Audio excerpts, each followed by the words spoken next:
La vie à l'époque glaciaire était éphémère et pleine de dangers. Alors que les premiers humains s'étendaient sur la steppe des mammouths qui couvrait une grande partie de l'Eurasie à la fin du Pléistocène, ils devaient en faire face aux prédateurs, au climat rigoureux, aux maladies, aux blessures et bien plus encore. Ils ont réussi tout cela sans vêtements modernes, sans technologie, sans bâtiments ni soins de santé.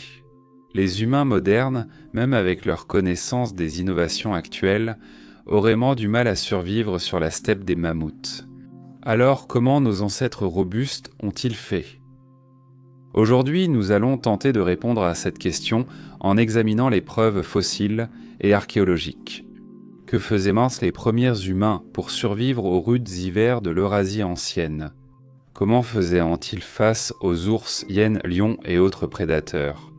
Et surtout, comment ont-ils survécu à l'âge glaciaire pour atteindre la chaleur et la sécurité relative de l'ère de la civilisation ? Rejoignez-nous alors que nous remontons le temps pour découvrir tout cela et bien plus encore. Il est important de noter qu'en réalité, nous vivons toujours dans une ère glaciaire. Le climat mondial continue encore de basculer entre des périodes glaciaires et interglaciaires, ce qui est l'une des caractéristiques d'une ère glaciaire sur la planète Terre. Ce que nous appelons une ère glaciaire en sciences et dans la culture populaire est une période de refroidissement intense qui a eu lieu il y a environ 2,5 millions d'années jusqu'à il y a environ 11 000 ans où la planète était en moyenne entre 5 et 6 degrés Celsius ou entre 10 et 11 degrés Fahrenheit plus froide qu'aujourd'hui. Cette période était caractérisée par une baisse du niveau de la mer à l'échelle mondiale, la formation de glaciers massifs à travers le monde et l'expansion du pergélisol dans les régions les plus froides de la planète. Cela a conduit à un climat froid et sec dans certaines régions du monde, comme l'Eurasie, où la vaste steppe à mammouths a pu se former grâce à l'expansion des prairies. Cela a permis l'évolution de très grands animaux ou mégafaunes qui étaient bien adaptés aux conditions froides des vastes steppes ouvertes. Ces animaux n'étaient là qu'un des dangers auxquels les premiers humains faisaient face à l'époque glaciaire, mais ils étaient une force à considérer. Les ours des cavernes, les ours à face courte, les grands félins, les hyènes et les loups parcouraient les plaines et les forêts, tandis que les grands herbivores constituaient une source de nourriture abondante mais dangereuse pour nos ancêtres. En Europe seulement, les peuples anciens chassaient les mammouths laineux, les rhinocéros laineux, les hippopotames, les cerfs géants et même certains des carnivores mentionnés précédemment. Les chasses et tout entrances étaient dangereuses et devaient être planifiées efficacement, car la vie pouvait facilement être perdue si les humains n'étaient pas vigilants. Si les animaux dangereux ne suffisaient même pas, les humains de l'âge de glace vivaient dans un monde dépourvu de technologie moderne, où ils devaient compter sur des outils en pierre, le feu et des peaux d'animaux pour se protéger du danger et des éléments. Les premiers humains n'avaient ni médicaments avancés, ni connaissances chirurgicales pour prévenir efficacement infections et décès. Et de ce fait, l'espérance de vie était faible. Au Paléolithique, la point échappée, Blécham et au Terroir, la plus ancienne période de l'âge de pierre, les humains avaient de la chance de survivre au-delà de leur 33e anniversaire. Cela aurait été attribuable aux maladies, à l'exposition aux attaques d'animaux et aux blessures causées par l'environnement. Alors, face à tous ces dangers, comment se fait-il que les humains aient réussi à traverser l'âge de glace et à survivre jusqu'à nos jours ? Approfondissons un peu pour le découvrir. Étonnamment, notre capacité sociale en tant qu'espèce a peut-être été une des premières clés du succès pour survivre aux conditions difficiles de l'âge de glace. Nos grands cerveaux et notre capacité à parler ont permis cela, des caractéristiques qui étaient en tête et étant en développement évolutif depuis que nos ancêtres sont descendus des arbres. Avec la parole est venue la capacité de planifier à l'avance et de transmettre des connaissances aux autres sans avoir à vivre soi-même des expériences mettant la vie en danger. Si un membre d'une tribu avait survécu à une attaque d'ours, par exemple, la connaissance du danger que représentent les ours pouvait être transmise aux amis et à la famille afin de s'assurer qu'ils évitent les ours autant que possible à l'avenir. La parole aurait aussi grandement aidé à préparer et découvrir de nouvelles technologies. Des guides sur la préparation de la nourriture, des outils et des vêtements pouvaient être transmis de génération en génération, et les histoires de survie racontées autour du feu de camp pouvaient aider les humains du futur à rester en sécurité. Les humains appréhendent le monde naturel et les dangers qu'il représente à travers l'art, la chanson, la danse et le récit. C'est quelque chose que d'autres animaux, peut-être mieux adaptés physiquement aux climats froids et rudes, sont incapables de faire. Grâce à la sociabilité et au langage, les humains pouvaient en se souvenir des plantes comestibles ou non, des animaux faciles à chasser, des régions du monde dangereuses et de l'emplacement des tribus hostiles. De plus, les humains avaient alors les moyens d'enregistrer ces informations, non pas par l'écriture, bien que cela viendrait plus tard, mais par l'art. Les peintures rupestres d'aujourd'hui, comme celle de la grotte Chauvet en France, montrent des reconstitutions impeccables de bovins, de chevaux, de rhinocéros et d'autres animaux sauvages. Bien que ces peintures aient pu avoir une signification culturelle ou religieuse, elles ont aussi pu servir à consigner des informations sur le monde naturel afin d'informer les futurs membres de la tribu sur la manière de rester en sécurité dans la nature. De plus, ces humains semblaient avoir une connaissance parfaite de leur environnement. Les animaux représentés dans ces peintures sont proportionnellement parfaits d'un point de vue artistique, et certains montrent même des changements saisonniers chez la faune, comme des modifications dans les couleurs des pelages. Les humains anciens prenaient en grand soin d'apprendre à connaître leur environnement de près, afin que leurs enfants et les enfants de leurs enfants soient protégés des découvertes dangereuses de leurs ancêtres. Les animaux du genre Homo sont les seuls animaux à avoir jamais fabriqué des outils avancés, planifiés et façonnés pour les aider à contrôler et à modifier leur environnement. Lorsque l'ère glaciaire s'est abattue sur notre planète, les humains semblent avoir très bien réagi sur le plan technologique. Bien que ces gens n'aient pas encore eu accès au travail des métaux, ils ont su se tirer d'affaire face aux dangers en utilisant des outils et des armes fabriquées à partir de pierres, d'os et de bois. Puisque vous êtes encore là aujourd'hui à regarder cette vidéo, cette technologie semble avoir été suffisante pour aider nos ancêtres à survivre à l'ère glaciaire. Vers la fin de l'ère glaciaire, il semble que les humains avaient commencé à développer des outils en pierre polyvalents qui étaient largement répandus parmi les tribus de la steppe à mammouth.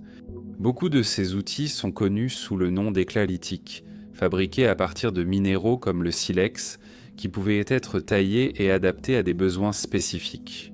Avant l'ère glaciaire, les humains étaient devenus experts dans l'utilisation de grattoirs en pierre et de couteaux basiques, mais bientôt ils allaient développer des ustensiles comme des burins, des pointes de lance, des harpons et bien d'autres encore. L'expert en anthropologie Brian Fagan, lors d'une interview avec National Geographic, a comparé ces outils anciens aux couteaux suisses modernes. Des pierres de formes différentes pouvaient accomplir divers travaux et tâches selon la façon dont elles étaient taillées. Pendant l'âge de glace, les humains anciens comptaient prendre sur des bifaces en pierre ou des haches à takra à main pour atteindre certains objectifs. Ces pointes aplaties, tranchantes sur les terrains, penteuses sur les bords, pour être utilisées comme outils de coupe, pouvaient en servir à de nombreux usages. De la découpe des aliments à la coupe des os et bois de cervidés. Ces bifaces faisaient d'excellents couteaux et étaient fabriqués partout dans le monde antique. Ils étaient fabriqués de manière complexe en grattant des morceaux de roche jusqu'à obtenir la forme souhaitée et sont devenus la base de nombreux futurs modèles observés à travers l'âge de pierre. Les bifaces furent ensuite adaptés pour devenir des lances en pierre qui étaient à être fixées à l'extrémité de manches en bois afin de mieux percer la peau des animaux lors de la chasse. Au départ, celles-ci étaient lancées manuellement, mais des innovations ultérieures durant l'âge glaciaire ont montré que des propulseurs ou atlatels furent rapidement créés. Ces outils permettaient à une lance de reposer sur une structure en bois qui pouvait être projetée vers l'avant lors du lancer, envoyant le projectile à une vitesse et une force bien supérieures à celle d'un lancer à la main. De tels outils auraient été essentiels lors de la chasse aux grands animaux comme les mammouths, afin de s'assurer que l'épaisse peau de l'animal soit effectivement transpercée. Les premiers humains tiraient également le meilleur parti des sources de nourriture présentes dans les rivières, les lacs et les mers. Et pour cela, des harpons étaient nécessaires. Certains des premiers harpons les plus simples étaient donc fabriqués à partir de bois taillé en pointe, où un pêcheur de l'Antiquité se tenait près d'une source d'eau et lançait le projectile sur sa cible. Cependant, à mesure que la fabrication d'outils devenait plus répandue, les harpons semblaient évoluer vers des conceptions plus complexes, fabriquées à partir d'os et de bois de cervidés. Les os des membres d'animaux herbivores comme le cerf pouvaient être utilisés pour créer ces longs ustensiles de pêche pointus, qui étaient souvent dentelés à l'extrémité. Les poissons pouvaient être harponnés de façon plus fiable avec ces harpons perfectionnés, ce qui garantissait que des sources de nourriture restaient accessibles dans l'eau lorsque le gros gibier ne pouvait pas être chassé. Peut-être plus important encore, les humains de l'âge de glace ont commencé à développer des technologies pour les aider à rester au chaud pendant la célèbre période glaciale du Pléistocène. Les premiers vêtements prenaient la forme de ponchos de fortune confectionnés à partir des peaux d'animaux chassés. Ces vêtements étaient quand même très amples et servaient aussi bien de sac que de couverture lorsque les gens voyageaient et dormaient. Cependant, il y a environ 30 000 ans, les premiers humains ont fabriqué les premières aiguilles. Ces objets simples, petits, fins et pointus, avec un chat pour enfiler le fil, auraient permis aux humains de fabriquer des vêtements ajustés qui pouvaient être adaptés à une personne en particulier. De nouveaux vêtements pouvaient donc être fabriqués, assemblés à l'aide des fibres de lin. Les vêtements pouvaient être faits de plusieurs morceaux de peau d'animal, parfois ornés de fourrure, permettant aux chasseurs de rester bien plus au chaud qu'avec une seule peau ample. De telles tenues Tembis et Tinchin étaient souvent superposées et offraient en tant une protection quasi totale contre le froid. Parmi toutes les innovations apportées par l'humanité à l'époque glaciaire, la plus salvatrice fut peut-être leur capacité à fabriquer et à adapter des abris à partir de matériaux et de sites trouvés dans le monde naturel. Bien que nous ayons l'image classique de l'homme des cavernes en pensant à l'époque glaciaire, les grottes n'étaient pas les seuls endroits où les humains construisaient leurs habitations. Il existe en fait des preuves que les humains construisent leurs propres maisons à partir de matériaux animaux et de bois depuis environ 500 000 ans, bien que ces structures n'étaient pas considérées comme des foyers ou même des maisons, elles servaient à protéger les humains des éléments lorsqu'ils voyageaient ou lorsqu'ils chassaient dans la nature pendant de longues périodes. La plupart des abris construits par l'homme à l'époque glaciaire étaient composés de deux éléments, une structure de support de base et un revêtement de base. Dans les régions plus chaudes et boisées, la structure de support était généralement faite de bois, avec des peaux d'animaux ou de la végétation disposée par-dessus pour protéger des éléments.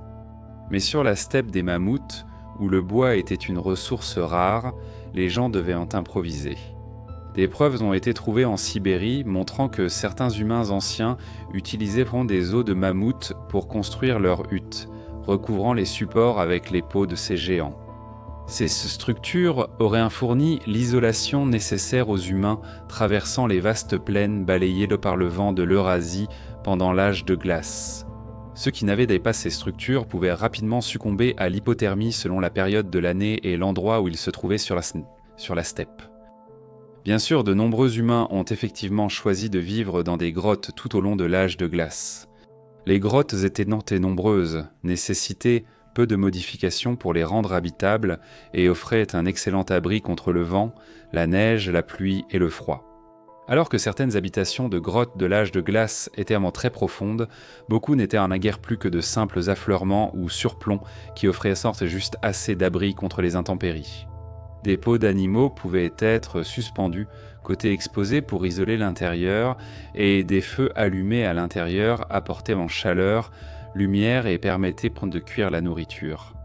Les grottes autrefois occupées étaient parmi les endroits les plus sûrs du monde ancien, où les communautés pouvaient se rassembler pour fabriquer des outils, raconter des histoires, festoyer et dormir.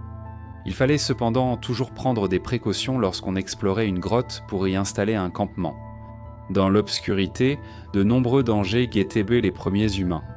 Les ours, les loups, les lions, les hyènes et même d'autres groupes humains concurrents représentaient probablement une menace importante pour ceux qui cherchaient un abri.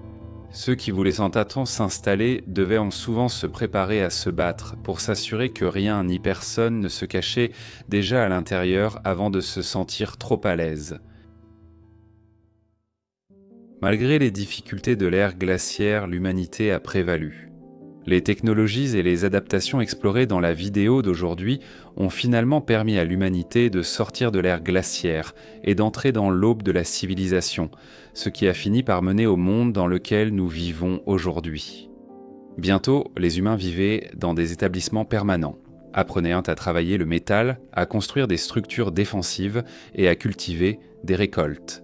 Toute la technologie que l'on retrouve plus tard à l'âge du bronze et à l'âge du fer remonte à ces premières innovations de l'ère glaciaire, qui ont permis à nos ancêtres de survivre.